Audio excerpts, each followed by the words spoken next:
ঘটনাটা বলেছে, আব্বাসীর 14 গোষ্ঠীকে আমি চ্যালেঞ্জ করলাম, এই আব্বাসী যেন খুব তাড়াতাড়ি এর রেফারেন্স বের করে দেয়।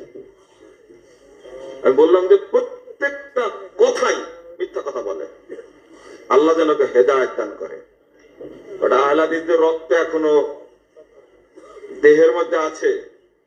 যতদিন একজন থাকবে বাংলার বুকে, ততদিন এই সমস্ত বেদাতি, এই সমস্ত কাঠমোল্লার ঘুম হবে না ইনশাআল্লাহ। মানে প্রখ্যাত প্রতিবন্ধী মিথ্যুক জাহির হয়েছে, এর নামটা মুখে নিতে ইচ্ছা করে না। আলখেল্লা করে থাকে। রমাদান মাসে মুখে নাম নেওয়া অন্যায়, এরপরেও নামটা নিয়েই আপনারা চিনবেন, এনায়েতুল্লাহ আব্বাসী। কখনো সিদ্দিকেও লেখে, বুঝছেন। আব্দুর রহমান আসুদাইসি হাফিজাহুল্লাহ তাআলা, ইমামুল হারামাইন, তিনি নাকি লামাযহাবীদেরকে বাতিল ফিরকা বলেছেন। আমি এনায়েতুল্লাহ আব্বাসীর নাম দিয়েছি ইমামুল কাযিবিন। মানে যত মিথ্যুক আছে, মিথ্যাবাদী আছে, মহা মিথ্যাবাদী আছে, তার ইমাম হলো এনায়েতুল্লাহ আব্বাসী। যদি ইমাম কথাটা ব্যবহার করা উচিত হলো না, প্রথমে রমাদান মাসে দোয়া করি আল্লাহ যেন তাকে হেদায়েত দান করেন। শেখ আব্দুর রহমান আসুদাইসি হাফিজাহুল্লাহ তাআলা, তিনি আহলে হাদিস সম্পর্কে যে একটা বক্তব্য দিয়েছেন পাকিস্তানে এসে, সেটা রেকর্ড আমাদের কাছে আছে। এবং তিনি বক্তব্যের শেষ বাক্যটা বলেছেন যে পৃথিবীর সকল মুসলিমকে আহলুল হাদিস হওয়া উচিত। বলেন আলহামদুলিল্লাহ। আর একটা কথা বলেছেন, সৌদি আরবে এই এনায়েতুল্লাহ আব্বাসী মুখে যা বলে সবই মিথ্যা কথা বলে। আমি প্রত্যেকটাই প্রমাণ দিয়ে দেব।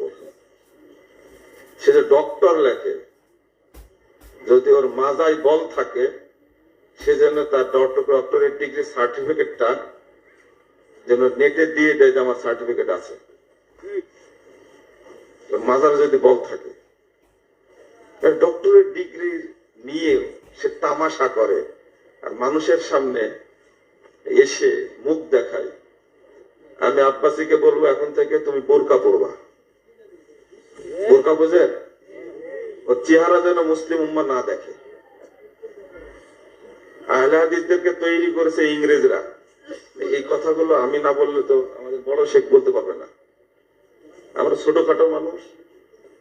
আপনাদের এই টাঙ্গাইলের কৃতি সন্তান প্রফেসর ডক্টর মুসলিম উদ্দিন চিনেন আপনারা?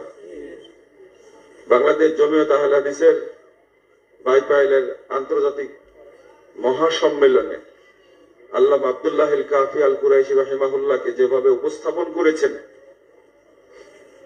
যদি শুধু আল্লামা আব্দুল্লাহ আল কাফি আল কুরাইশিকে যদি বিশ্লেষণ করতে চায় এনায়েতুল্লাহ আব্বাসী, তো তার ঝোলা টোলা কিছুই থাকবে না। কাদের সম্পর্কে কথা বলে, আর তার ভক্তবৃন্দ এতটাই গাধা গরু, এই মুরিদরা এতটাই বলদ হয়, এরকম একটা ফালতু মিথ্যুক, একটা বেপরোয়া, একটা মানসিক প্রতিবন্ধী, এটা বুদ্ধি প্রতিবন্ধী, তার আবার ভক্ত থাকে, মুরিদ থাকে। বাংলাদেশে নাকি আহলে হাদিসদের 100-150 মসজিদ আছে। শেখ ডক্টর কি বলেন, শেখ লোকমান সাহেব, আপনি বলেন তো টাঙ্গাইল কত মসজিদ আছে?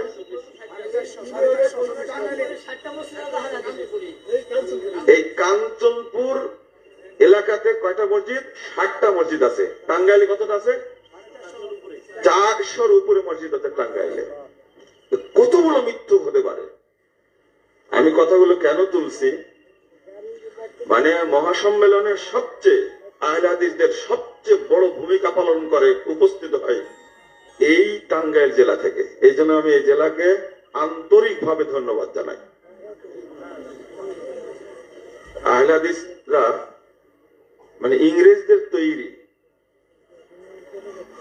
এটা যদি এনায়েতুল্লাহ আব্বাসী জমজমের পানি দেওয়া যদি গোসল করে আল্লাহকে পবিত্র করবে না। এটা মালউন একটা, অভিশপ্ত একটা।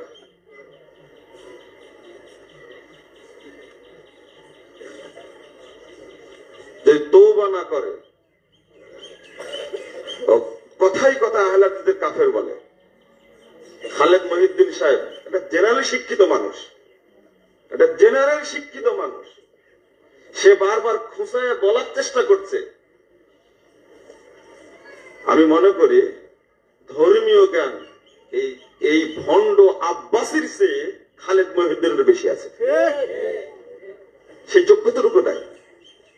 তাকে নিয়ে কথা বলতাম না, কিন্তু একটা প্রভাবশালী টিভি চ্যানেল এবং পরিচিত, সারা পৃথিবীতে পরিচিত খালেদ মহিউদ্দিন সাহেব, তার কাছে সাক্ষাৎকার দিতে গিয়ে আহলে হাদিসদের বিরুদ্ধে যে মিথ্যাচার গুলো করেছে, ও আল্লাহর বিরুদ্ধে মিথ্যাচার করেছে।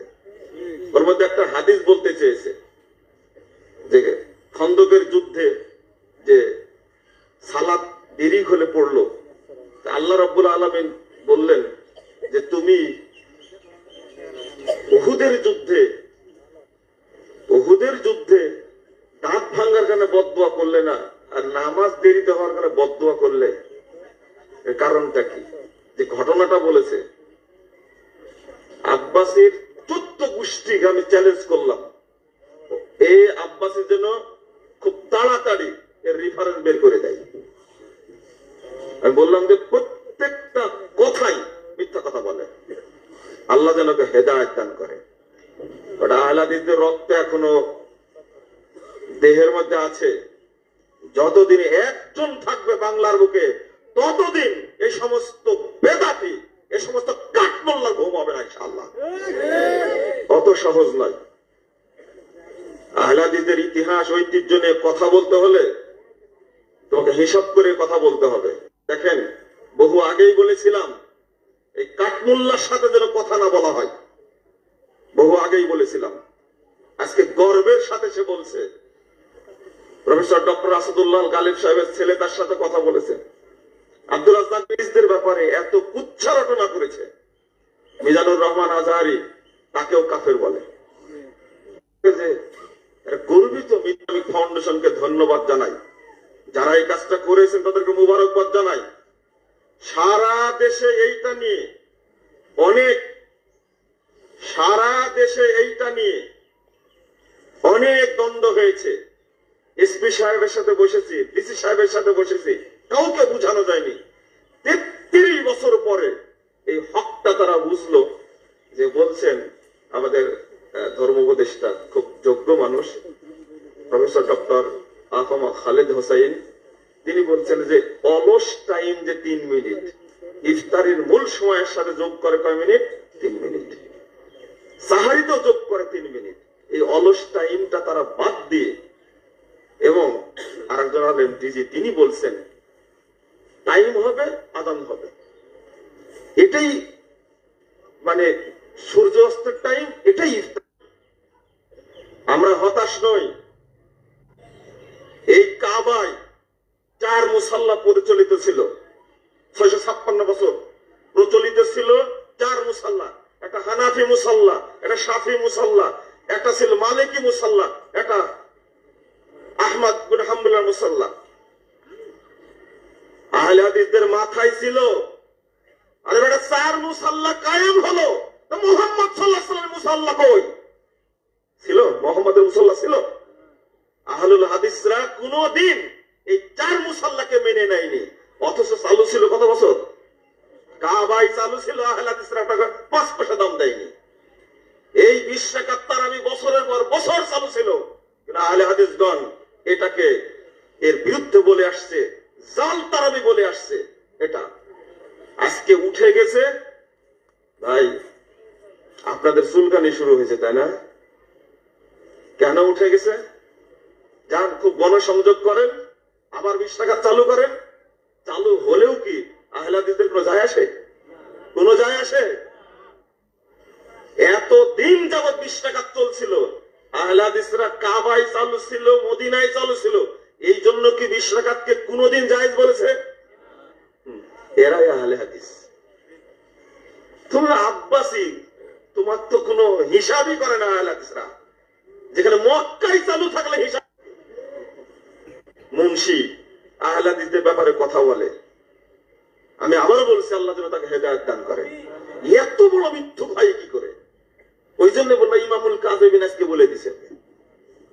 শুনুন, আমি বলি আমাদের যে নীতি এবং আদর্শ, আমাদের কোরআন এবং সুন্নাহ, এটা মানা এবং এটাকে প্রতিষ্ঠা করা আহলুল হাদিসদের মূল টার্গেট। আল্লাহ তুমি কবুল করো।